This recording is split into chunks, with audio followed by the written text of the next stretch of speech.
Hare Yes. Shrivasa. Welcome to our next series of discourses by our Sundarji. Thank you, Sundarji, for accepting our invite and being a very auspicious day in the coming days, 30th of April. I thought perhaps it will be a very useful discourse on the benefits of Akshaya Tritiya and how the Gandha Lepana happens and why is it done to Raghavendra Swamy and other things. So quite a few of them have joined this session to listen to this, and of course we are recording as well, just in case if people have missed it. So over to you, Sundarji. And do you have anything to present, or is it just Yes, I have something to present, okay? mainly as a placeholder. Sure. But let's get started. Shri Gurubhyo Namaha Hari Om Narayanaya Paripurna Gunarnamaya Vishwodaya Sthitalayo Niyati Pradaya Gnana Pradaya Vibudhasara Saukya Dukha Satkaranaya Vitataya Namo Namaste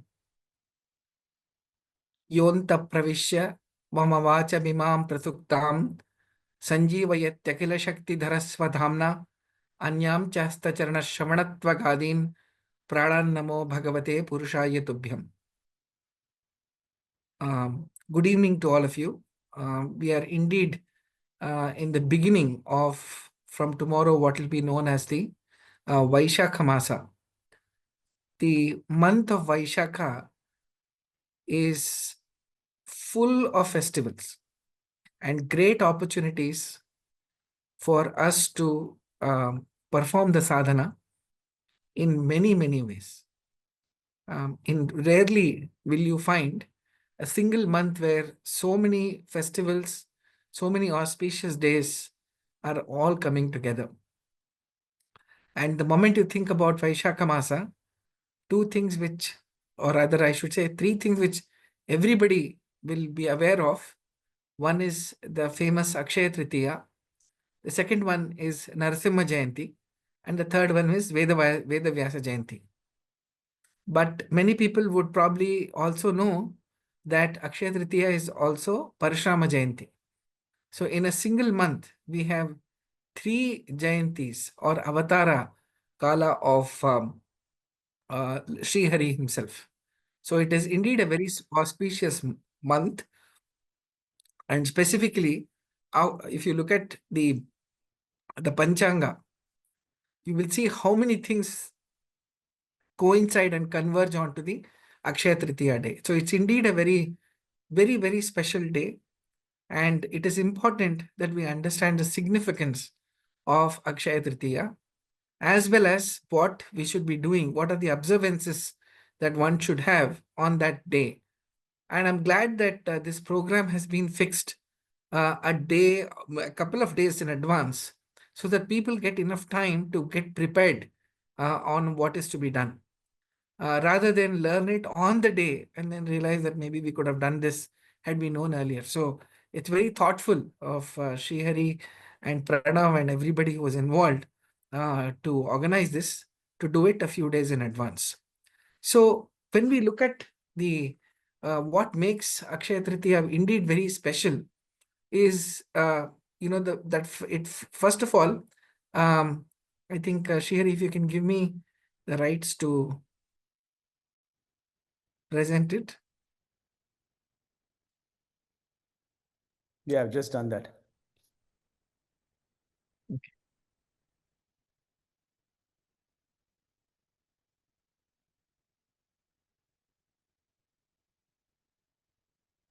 Are you able to present, Sundar? Yeah. Are you able to see it now? Yes, the slides are coming up. Okay.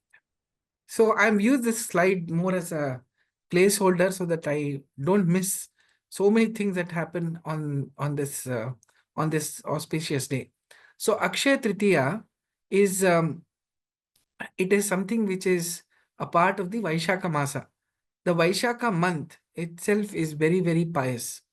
It's very sacred. It gives us multifarious opportunities to actually pray to God. Now, there is no month which is auspicious and another month being inauspicious. And there is no day in the calendar which is inauspicious. But there are certain days which carry a significance basically giving us an opportunity to perform sadhana at a higher level. Now, why do we need this? Why do we need these special days as celebrations? Is that if you look at the Sanatana Dharma, it is full of various opportunities to have a positive frame of mind. Time when we are all together, the whole family comes together, the day on which all of us pray to God. I think that's the most important thing. When we all sit and pray to God together, and we use this event to leverage and do other things like dana and also prayer to God. So if you look at it, the whole calendar is full of these opportunities. So it starts right from the Chaitra Masa, from Yugadi day, and every month thereon, and every day there is something or the other where we use it as an accelerator to our sadhana. So the Vaishaka month is special when you have the Vishaka Nakshatra, is one of the stars, as you know, actually falls on a Paurnami. That is the start of the Vaishaka Masa. So in this Masa, in Vaishaka Masa, the Paurnami will have the Vishaka Nakshatra. That is why it is called Vaishaka Masa. So here, what is the significance of the Vaishaka month? And that has got a very direct bearing on why we do the Gandhalepana on Sri Raghavendra Swamiji's Brindavana. Is that this month is Agni Pradhana. That means this month is the peak of the summer season and heat in India. Indian subcontinent, this month is indeed very, very warm. Every part of the country is the temperature really soars. And you can expect that in most parts of the country, in the month of Vaishakha, which actually is roughly coinciding with the month of May itself, this time is something which is the hottest month and the warmest period in the calendar. And therefore, which brings us to the third point, which is the sandalwood that we use, or the chandana paste which is done, is actually a coolant. If one applies the sandalwood, of course, after offering to God on themselves, then it immediately brings down the temperature, the body heat, and helps us remain away from all kinds of challenges like dryness of the skin, many skin related diseases, also dehydration, and several other issues that one typically faces during summer. It is also because the body temperature comes down and it is at a normal level. Even the level of digestion is maintained.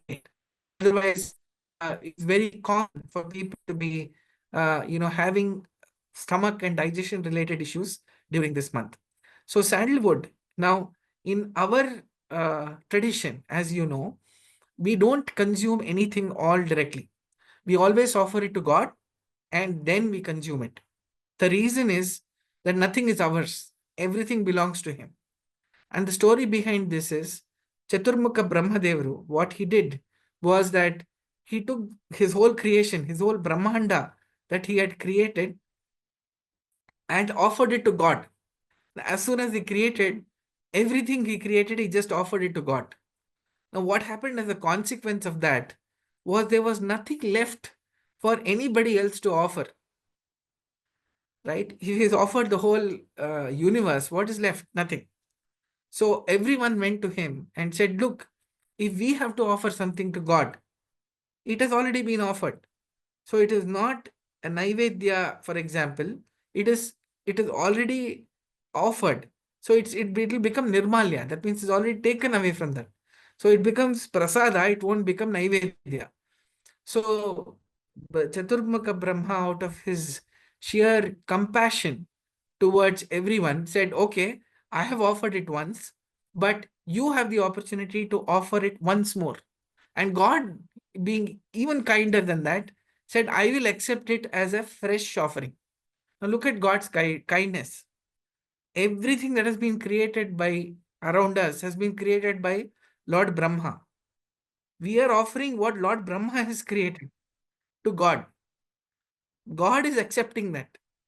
Second thing, Even when Brahma created it, it was Lord Vishnu who gave him the power and energized him to create this whole universe.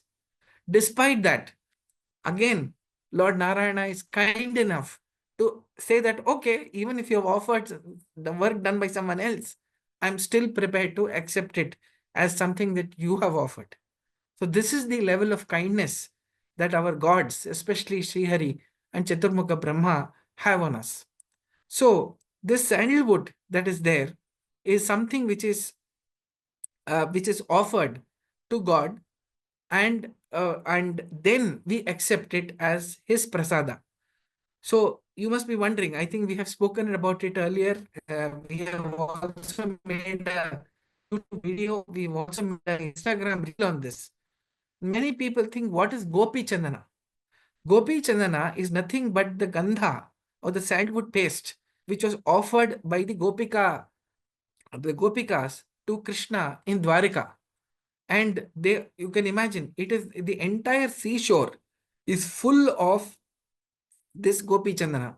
So you can imagine how much of Gopi Chandana was actually offered, or the Chandana was offered to God. And whatever Krishna accepted it and left behind is called Gopi Chandana. That is why you would see that Gopi Chandana is not offered to God. We don't use Gopi Chandana and put it on the deity or on the Saligrama or anywhere else. However, when we put it on and offer it to the other gods. For example, we would have seen the Raghavendra Swamy, this Vrindavana, or Hanuman's deity. We offer this Gopi Chandana because it is something which is a Nirmalya or something that has already been offered to God. So the sandalwood that we offer to God, the significance of that is that the sandalwood is something which is very dear to God. It is something that God has said, I like it a lot because of its fragrance. Now, one may think, oh, so God is also, fond of a few things, looks like. God is not fond of anything. He is absolutely neutral. It makes no difference to him about how things are. But what he appreciates are two things, that simply because I said I liked it, my devotees are coming and offering it to me with so much love, right? That is why, yeah, he blesses them specially. Second thing, typically when you are sitting for any prayer, it is desirable to have a pleasant fragrance around you. Now, as all of us know, sandalwood has a very, very unique fragrance, and it has got a very mild fragrance, but it's strong enough to, catch anybody's attention, and it creates a spiritual environment around us, whether it is burnt as an incense stick or it is offered as a paste to God along with the other ingredients. So the sandalwood paste that is extracted from the sandalwood is then mixed with several other things like kesari or the saffron leaves, and then it is mixed with the pachakarpura and a few other ingredients, and then it is offered to God. Now, it is common practice to offer it to God, not because God needs it, because we need it. And we offer its spiritual value goes up several folds. So the Raghavendra Brindavana is also an abode of God. So one may think, how is that? It is Raghavendra Swamiji who is there, but why do we bring in God? The mantra in Mantralaya, I think some of you would definitely know this. There are 1,200 Saligrama Shilas which have been consecrated along with Sri Raghavendra Swamiji's in the Vrindavana. So when Sri Raghavendra Swamiji entered the Vrindavana, all of us know that it is a Sajiva Vrindavana Pravesha. These Saligramas, the Lakshmi Narayana Saligrama, which is a very special Saligrama, not easy to find it, it's a rare one. He got 1,200 of them, and when he entered the Saligrama, he had instructed that after he enters it, 1,200 Saligramas are kept on top of within the Brindavana itself. And on top of that, it is filled with the holy mud, which we later call the Mritika. Now, this whole process was done to ensure that anybody who comes and prays in Mantralaya, we might wonder why there is such an astonishing fruit that we get. Everybody who goes with any desire gets his desire fulfilled. We may get that question. The simple answer to that is Sri Raghavendra Swamiji. So if there are 12 saligramas in one place, like one can have many saligramas. So if there are 12 saligramas in one place, it is equivalent to a Tirtha Kshetra.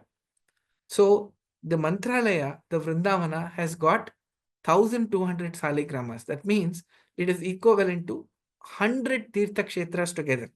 So you can imagine the collective power of Sri Raghavendra Swamiji inside the Vrindavana, the saligramas on top of that, and then there is the deity of Hanuman, and on top of that we have Lakshmi Narasimha deity which is established there. So you can imagine how powerful this whole, the divine structure of the Vrindavana is. That is why it is said that that's why it's called a Mantralaya, that mantra siddhi kshetra. That means whatever Sri Raghavendra Swamiji has decided to give comes because of this unique power that is there in Mantralaya. So Gandhalepana is done to the Vrindavana because there is during this period there is a lot of heat, and this is a big coolant and a hydrant. That is from a physical perspective. And from a spiritual perspective, the Gandhalepana is done specially because on this day, as we will see later, it is a very pious and a very sacred day on which the gods have decided to give special fruits to anybody who does dana of Gandha to other people as well. So we'll come to the dana portion after this because that's a fairly long list. Now this, when we look at this, the month of the Vaishakha Masa, it is, as we have said, the meaning of the Vaishakha Masa is that it is a Agni Pradhana. Also, it is because the Vaishakha star is on the day of the Paurnami. Now, last thing, when you look at the Vaishakha Masa, when you read the details about the month of Vaishakha, what you see is that this is a month which is very, very famous or very, very popular for the Snana Vidhi. That means in this month, every day, getting up very early, waking up early in the morning and performing a Snana. So one may think every day we take a bath. So what is the difference between a Tirtha Snana and a normal bath? Is that a Tirtha Snana is always done with a sankalpa. I'll be happy to share what sankalpa or the narration that we do before the start of any activity, talking about why we are doing this activity and offering it to God. It's like a start of a speech, or it is like an oath-taking ceremony before somebody assumes office. It is something like that. So every day in the morning earlier, we used to go and we sign on a register and start the day. So it's something like that. It is way of tuning our mind that we are now getting into a spiritual activity.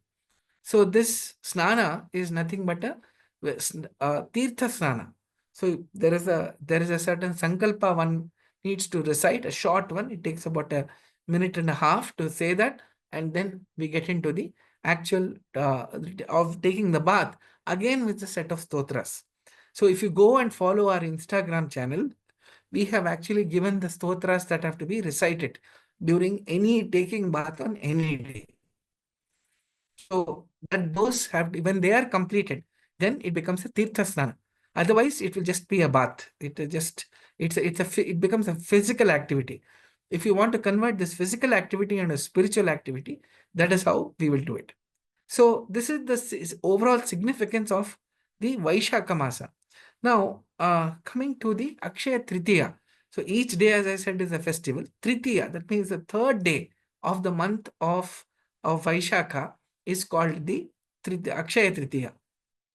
Now, the first significance of this, of the Treta Yugadi, is that it is the start of the Treta Yuga. So now we have recently celebrated the Chandramana Yugadi or the Sauramana Yugadi. Either way, both of them signify the start in this Yuga of the Kali Yuga.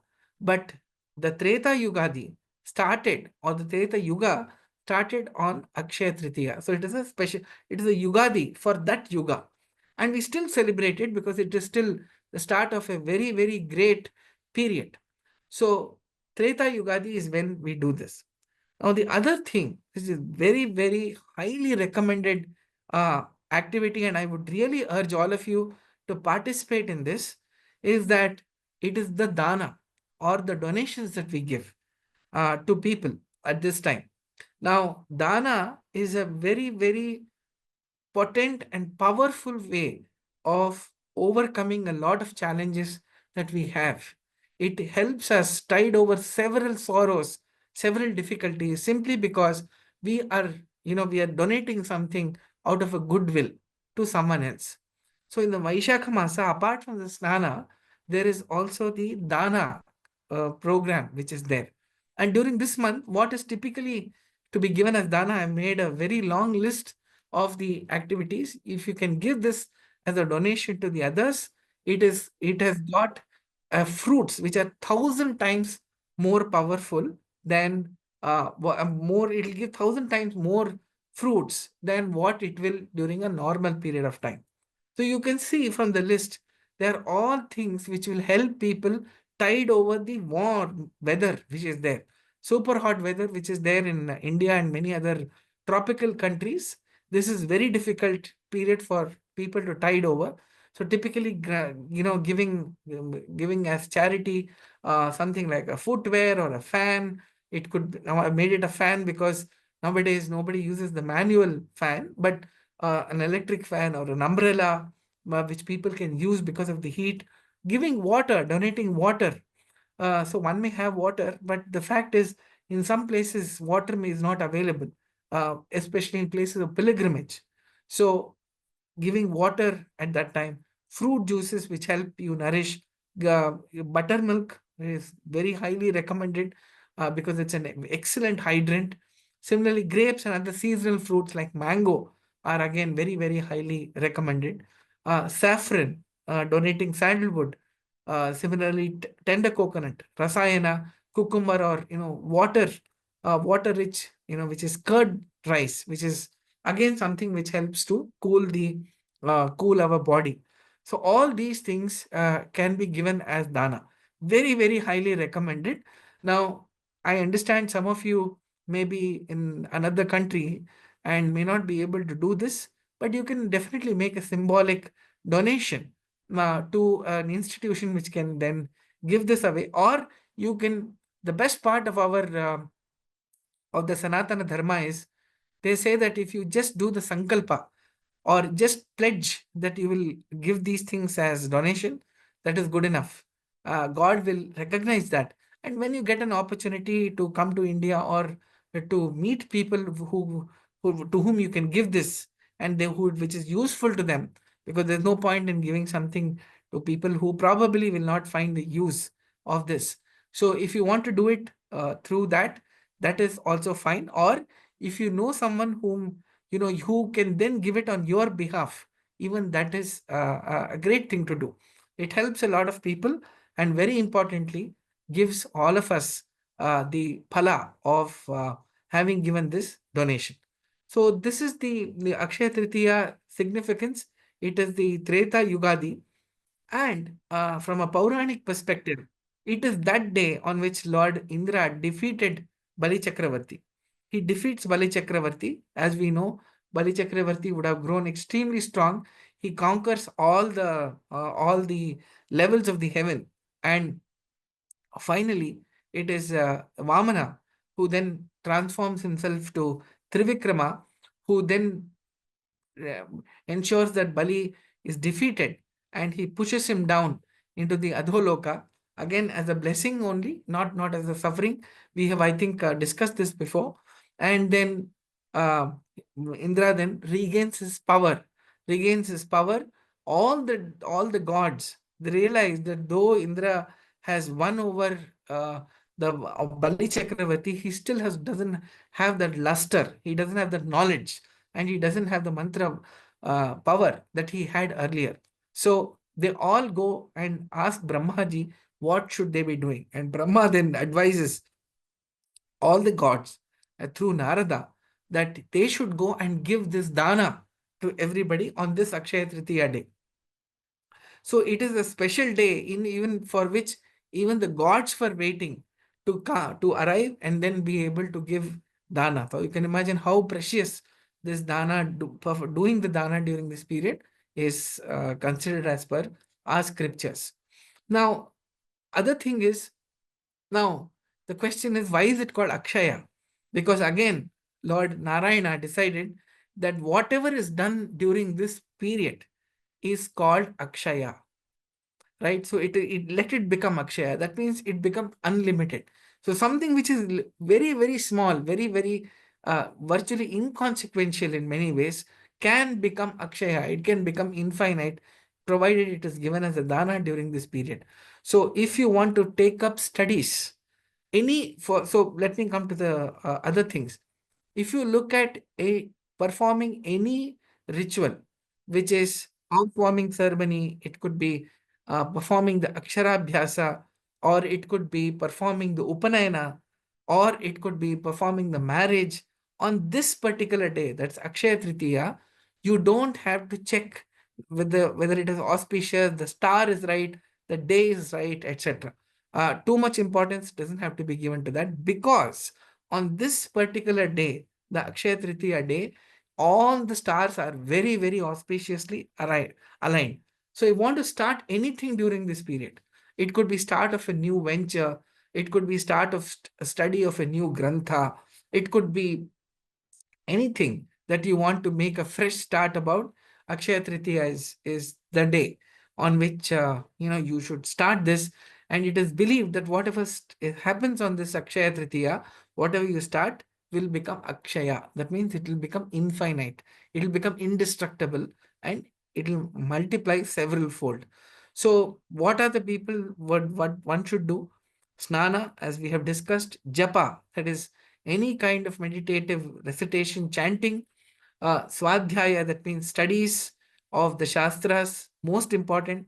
Then pitru tarpana, anybody who is a adhikari should perform the tarpana of their ancestors. And lastly, the dana. So you have to give the dana on this day. All these things will become akshaya. So all this, I will share the shloka after this session. You can read that from the Vamana Purana. And Gandhalepana, again, coming back to this, is very, very auspicious. So just a small input, I think all of you would know this. This Gandhalepana is not to be done only for Sri Raghavendra Swamiji's Brindavana. This is done for all the deities of which are there. Of course, it has become quite a famous activity that Akshaya Tritiya on Akshaya Tritiya day, it is also done for Raghavendra Swamiji's Brindavana. But this is done uniformly in for other deities as well. So Gandhalepana is done. The next thing is, I think the significance of Akshaya Tritiya, as I said, is the Parashurama Jayanti. This is the day on which Sri Parashurama incarnated and as a son of Jamadagni. So he was born to Jamadagni, and he, as we know, Srimad Madhwacharya says it very nicely in Dashavatara Sthiti, Avijita Kunrupati. He killed all the evil and bad kings who were creating a ruckus in this world. So, and all of them had the blessings of Chaturmukha Brahma. So there was no way they could have been killed by anybody else. So Sri Vishnu then takes the form of Parshurama, and then he circulates around and goes round and round the earth 21 times and kills all the evil kings. The very fact that he did not kill uh, kings like Janaka and Dasharatha clearly meant that he didn't want to kill everybody or all the Kshatriyas. He only wanted to kill those evil people who were spreading adharma around that. So that is the role of Parashurama Jayanti. So this Parashurama Jayanti is actually to be Arghya, like we give the Krishna Arghya in the midnight, or Rama Arghya during the day, that is around the Abhijin Muhurta, that is around 12 o'clock in the morning. Parashurama Jayanti actually falls in the evening. So if somebody can remain on a fast and perform the Devara Puja like the way we do every day in the evening, that is even more auspicious. So that is how you recite the Vishnu Sahasranama. It has got a very special significance of the on the Parashurama Jayanti. So the other thing which is very unique to this year is that the Rohini Buddha Yoga, that means the Rohini star, it falls on the Buddha, that means on Wednesday. It is considered to be extremely pious in the Vaishaka month. Fortunately for us, that has happened this year. So the spiritual quality of this Akshaya Tritiya is a rare one, and it has happened this year. So let us make the best use of Akshaya Tritiya this year. It is indeed a very, very special occasion every year, but this year it is even more special. And lastly, and I'll conclude with this, Akshaya Tritiya is also called Ananta Tritiya. The Akshaya and Ananta are synonyms in Shastra. Uh, in Ananta, by calling it Ananta in the Vamana Purana again, it has been signified that whatever we do multiplies several folds. That is why it is called Ananta. But I will take a pause here and open it for question and answers. But there is one more thing I will share with you after we finish the Q and answer, question answer. Now we all came to know that Akshaya Tritiya is there and we have to celebrate it. But I will also tell you and share a secret how you can perform Akshaya Tritiya every day. Every single day, how do we perform Akshaya Tritiya? That means whatever we do, the fruits of that multiplies Akshaya Tritiya. And we have an opportunity to do it every day. So I'll take a pause and answer that question after the question and answer. Over to you, Srihari, if there are any questions. Thank you, Sundarji. Anybody have any questions? You can come out of the mute and or you can raise the hand and we can have some Q&A session.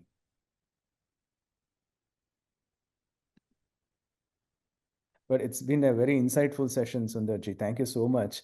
And just to remind all the listeners on this call, we've been doing Akshaya Tritiya at our Raghavendra Swamy Mata in London for the last 9 years.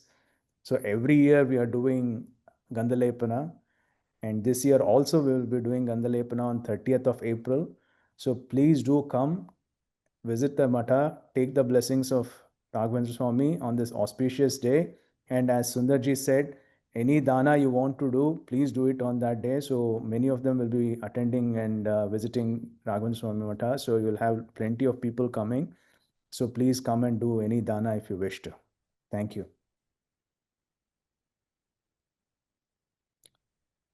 Any questions from anybody, or I think we can, if you have one more slide, Sundarji, we can go for it and we can conclude perhaps. Sure. So I will tell you the reason. Yeah, I think there is a question. Is there a No, question? it just says, can you please kindly, that's it. I don't know what can you please kindly say the gist of session? He joined late. The Bantu, we will be uploading this session on YouTube, so we will share the link. So as soon as we upload it to YouTube, we will share the link and you can go through the entire session in detail at your convenience.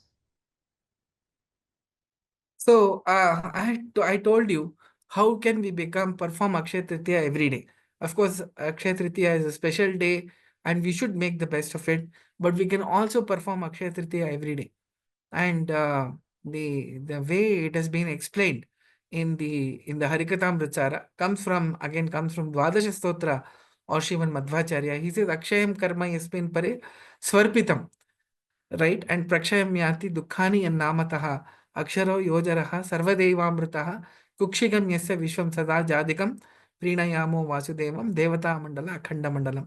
So the this is the beauty and of God, that he, whatever work that we perform, whatever action we take, whatever karma we perform, all of that, if we offer it to God, he accepts it and makes it and converts it into an infinite form. So it's not a transactional relationship that we have with God. So if that was the case, he should have evaluated, what is this person giving me? and giving us fruits based only on that. But what God gives us is infinite times as much as what we give Him. Second thing, whenever we talk about any transaction, there has to be a gainer, there has to be a loser, or someone who is giving it and somebody who is gaining something. But in both the transaction, typically a person will give only as much as he's going to gain. Now, look at the funny thing about the transaction we are having with God. God does not need anything at all from us, and we have to gain everything from Him, including our sustenance. So, therefore, it is not a transaction. So, we should never have a transactional relationship with God, because for Him, this transaction doesn't mean anything. He is doing it out of sheer kindness to us. Imagine we offer Him things which are incomplete, which are imperfect, which are not adequate, and on top of that, He doesn't need it. Yet, He accepts it, saying, my devotee has given it with all the devotion, all the love. So I will accept it. And what will I give it to him in return? Something which is Akshaya. That means it is given infinite times. So therefore, that is the fruit of on Akshaya Tritiya day also. So whatever fruits you are getting on Akshaya Tritiya, we have the opportunity to get that every day. So let's start the day with the pledge that today, whatever we are doing it in service of God. And at the end of the day, offer whatever we have done or the fruits of whatever we have done on the feet of the Lord and request Him to accept it. And He takes that and He makes it Akshaya. So we have the opportunity to celebrate Akshaya Tritiya every single day. But let us do it on the 30th of this month. As per the calendar in India, that is that's the date. I don't know whether it is different in other parts of the world this time, because sometimes I see it is shifting by a day or two because of the time zone differences, as well as the calendar having been rewritten for those countries as well. So, with these words, I wanted to thank all of you for being here and attending this session. It was meant to be a short session. And here are our contact details. I will share more of this. I think I shared that with Srihari as well. So if you want to join our Instagram channel, it has got many of these details we have already discussed. So please follow us, because only when you follow, we are able to automatically give you all the stotras that we have mentioned. So there are more than 400 uploads of different reels that we have made that explains the significance of many of the rituals and activities that we perform throughout the year. You can also watch many of this content on Madhwacharya for the Youth YouTube content. So Ataha Madhwacharya for the Youth, if you just search, you will find a lot of these videos that are there, including the series on Vishnu Sahasranama. It has been posted there. Now, I just wanted to conclude that one of the very special things that is said at the time of this of the Vaishakha Masa, and especially in Akshaya Tritiya, is the fact that you have to take a bath, a holy bath or a holy dip in probably one of the most, uh, not one of the most sacred rivers of all of in the entire world. I think everybody on this call will know what I'm referring to. It is the Ganga. And today I'm very blessed, and I must say, very thankful to God that I got the opportunity to share a little bit of what I know sitting on the banks of Ganga River. Right now, I'm at Rishikesh, just about, what shall I say, 5 meters away from the Ganga River. So on this auspicious note, thanks again for the opportunity, and I hope you found this information useful. Back to you, Srihari. Thank you so much, Sundarji. It's been extremely delighted to hear back your discourse and also extremely insightful as well. Of course, we have been doing Akshaya Tritiya, but we didn't know the reason and why we have to do and the benefits of it, which you explained very clearly today. And as I said to all the listeners, we are doing it on 30th of April in London, Rayarmatha. So please do come, bring your family as well, and take the blessings and seek the blessings of Guru Raghavendra Swamy on that auspicious day. On that note, we will conclude this discourse. Thank you so much. Hare Srinivasa. Yeah, Srihari, one small thing. Sorry, Sure. I missed sharing something. With your permission, I'd just like to share an info piece of information. Sure. This has been a request which has been coming to us from so many people over the years. We will be conducting regular weekly classes on Indian philosophy. So Mm-hmm. every Saturday, 9 to 10 in English, we'll be picking up different topics of spiritual importance and which are very valuable lessons which we can apply in our daily life. That's been the focus of Ataha at Madhwacharya for the youth. So Sure. please, we are going to be announcing the schedule shortly, but the first session will be on the 9th of May.